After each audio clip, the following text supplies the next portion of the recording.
This is our final Blue Jays game recap of the year because the Blue Jays did win, but the Nationals and Rays, who the Jays needed to win to get past into this wild card game or into a tiebreaker, did not pull through, and the Jays have not made the playoffs.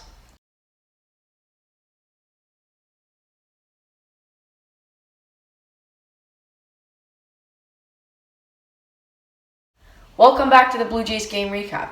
I'm your host, Evan, and this is another episode of, our last episode of the year. Like you heard, the Jays have not made the playoffs. A lot of Blue Jays fans are really, really sad about this. So am I. It's been a good year, but that's what we will break down in our season recap. All our best moments, all of the highlights and players who have showed up this year. In today's game, yesterday's game, it was a much better story, though, as they beat the Baltimore Orioles 12-4 in a game where the Orioles out-hit them, but the score differential was 8 points.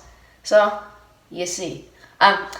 George Springer hit a grand slam, by the way, and had 2 homers in the game with 5 RBIs and went 3 for 4. Marcus Semien also went 2 for 5 on the day. Speaking of Marcus Semien, this also might be the last time I mention his name in a Jays recap because I might not sign him back, but again, we'll talk about that later. He went 2 for 5 on the day with an RBI and a strikeout, and he also hit the home run. And Vladdy Jr. went 1 for 3 on the day with 2 RBIs and a strikeout. Teoscar Hernandez went 3 for 5, Bo Bichette went 2 for 5. And the bottom of the lineup did not produce like they did in other days. It was that top of the lineup. That was scary, and I give it to them, as Ryu got his last win of the year as he picked up his 14th. He went 5 innings, 7 strikeouts, 2 earned runs on 6 hits, and 1 walk, as the bullpen was pretty good, as Nate Pearson went an inning, let up a hit, and a walk, but got a strikeout and got out of it with no runs. Jeremy Barnes was just terrible. He let up 3 hits, an earned run, and 2 Ks. And Adam Simber won an inning, had 1 hit and 1 strikeout. And then Julian Merryweather won an inning with 2 hits, an earned run, and no Ks. As the Baltimore Orioles let up 12 runs in total, as they just couldn't shut down the Jays. Their pitching wasn't very good. The Jays didn't really shut down the Orioles, as they gave Kendrick Gutierrez 3 hits and had no runs or no RBIs, which is ironic. Cedric Mullins went 1 for 4 on the day with nothing. 1 for 5 on the day. Austin Hayes went 1 for 3 with a home run. And Tyler Nevitt hit one that almost hit the 500 level. That looked like a 500-foot home run. Pat Valenko went 2 for 5 on the day. And Trey Mancini also went 2 for 5. They couldn't really shut them down, but I don't blame them. They still won the game, and it was a really, really high score that they didn't need to put in anyone special to close out a game that didn't really mean anything past the last few innings. George Springer put his final power on display. By the way, the Jays won 91 games, and we're 1 game behind this wild card spot. It's so sad when you think about it. Like, all the games that they could have won, they just didn't. And it turned out to this, me making a recap. Like I said yesterday, I did not want to make this recap today talking about this. But this is what it comes down to. In the first inning, George Springer hits a leadoff home run to make it 1-0. Teoscar Hernandez then goes with he hit an RBI down the field as he makes it 2-0. Then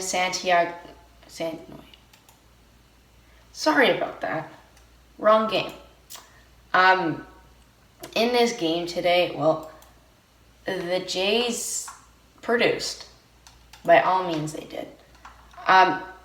It's not like they played bad. Santiago Espinal did do that. That was the right game. Sorry about that, guys. Espinal hit a 2 RBIer that cleared the foul line, and he got a double, scoring 2 runs on that play as he hits to make it 3-1. Vladdy Jr. hits his historic 48th home run as he now leads all 22-year-olds in the most home runs in history as he makes it 5-0 in the second inning. Tyler Nevin hits his first home run, and that, I give props to him. The man hit that one to the moon and back. George Springer then had another home run, and it was a grand slam. He had bases loaded, and everyone was fired up. Teoscar Hernandez then backs him up with an RBI through the middle as 2 runs score to make it 11-1. Richie Martin scores to make it 11-2, but then Marcus Semien hits his 45th home run of the year again. This might be the last time I mention Marcus Semien in a Jays uniform, and it's sad to think about. Pablo Severino does have a sac fly to drive in a run, make it 12-3. And then to end it off, Adam Simber seals the game as he grounds out to Santiago Espinal and to throw it again to Marcus Semien to end our season. It's sad.